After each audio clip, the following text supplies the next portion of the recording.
Hello, welcome back to my channel. Good morning, good afternoon, or good evening, wherever you may be. I hope you're having a good day. So today we're going to learn how to make one of these mini ponds.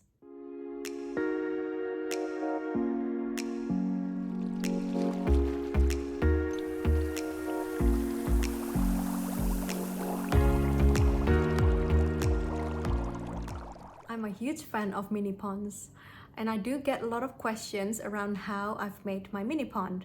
You may have seen on my Instagram post that I have one specific mini pond that contains my betta sorority. So what is a mini pond?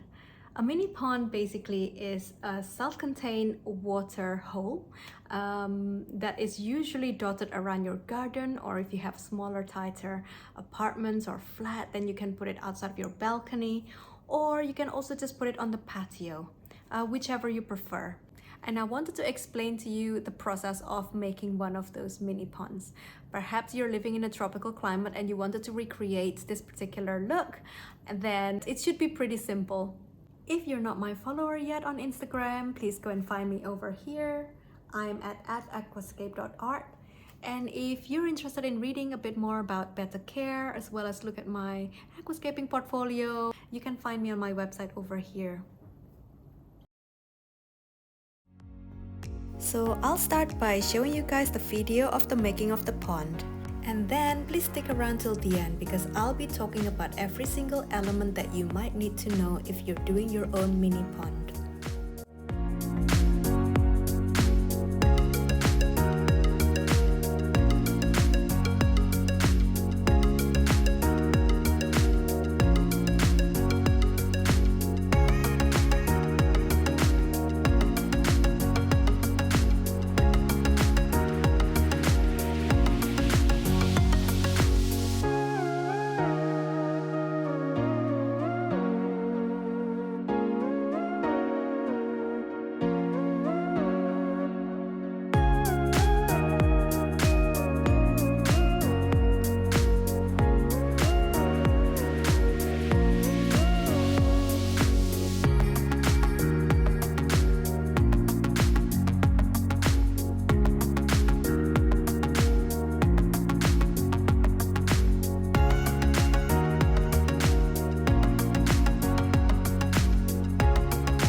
So all you need is a large container that will contain water. Make sure that you test this first and make sure that it doesn't leak.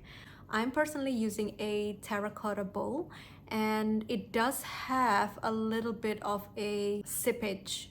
But basically you need to top up the water every now and then, just because terracotta has pores within the material itself that will mean that the water will just kind of evaporate very quickly. So secondly, you might also need some gravel and rocks. I personally use lava rocks for all of my mini ponds just because lava rocks are great for a bacterial home. I've always used lava rocks in all of my mini ponds just because it's proven to be successful so far. So why change something that is not broken, right? And you also need some soil. If you have any that's lying around, you can actually just use or reuse soil that you've already got. You can see me here taking out my lotus plant and just using the exact same soil to base the terracotta. Now you can pick any types of gravels here, but my recommendation would be to pick something like lava rocks or crushed lava rocks because it just has that kind of like natural filtration mechanics within it, and it actually houses quite a lot of good bacteria as well. So I also wanted to talk about the choices of plants because this particular setup doesn't require any filtration whatsoever. So I haven't used any on mine just because the plants actually do all the work. So essentially the plants will need to be oxygenating plants that will actually produce a lot of oxygen within the water. You should be able to kind of see above the surface of the water, and you should also have fully submerged plants as well, because when you're kind of seeing it from above, you'll be able to enjoy it a bit more when you actually have two levels that has some aesthetics to it. I am currently living in Bali, hence why I'm able to freely create a lot of mini ponds around my house because the temperature here ranges at around 24 degrees or 75.2 Fahrenheit, and that's consistent, which means that I don't actually need any heating. And also I don't have to worry around kind of winter times when it may get a bit too cold for my bettas or my fish. So let's talk about the topic of the position of your mini pond.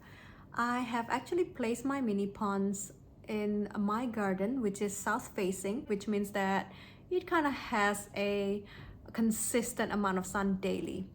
And this is really important, especially if you want to grow plants such as lotus plants or water lilies. They definitely love a bit of sun. So onto the most fun part, which is picking your fish. Just make sure that you do a little bit of research before you pick your fish, and just to understand exactly the kind of habitat that will be suitable for that particular fish. So I have actually picked three types of fish for my mini pond. I have little platys, and I also have balloon mollies and a bunch of female bettas. So I know that all of those three species will do really well within this kind of setup, and I would welcome you to do your own research to make sure that you know the kind of fish that you're picking will be thriving in similar setups. So you might be wondering what happens during maintenance, and the answer is there's hardly any maintenance to do. All I had to do usually is remove all the dead leaves from the mini pond because they will at some point rot, and you just want to avoid as much of that happening as possible.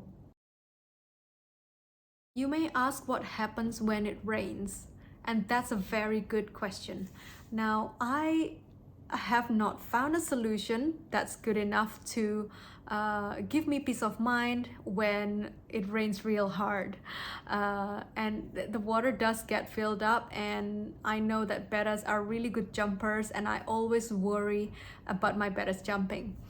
And because I haven't found a proper solution to this problem, I have used an umbrella to actually just protect my mini pond, especially the ones that actually has bettas in them, just so that the water doesn't actually get too filled up overnight. And the next day I just don't want to see like my bettas lying on the ground basically. And I've had that happen to me before, and it was traumatizing. So I think that is it As you can see, the whole setup is super simple. If you have everything already to hand, you might only need around less than an hour perhaps. I hope this really helps you in your own journey, and thank you so much for actually watching up to the end of the video. And I really hope that you can give me some comments and feedback and let me know exactly how you've done yours, if you've already experimented with one, and perhaps we can definitely share some tips around. Thank you again for watching. Please share, comment, and like my video. Most importantly, please subscribe if you haven't subscribed to my channel. It will really help my channel grow, and I would really appreciate it so much. Thank you guys, and I'll see you in the next video. Bye bye.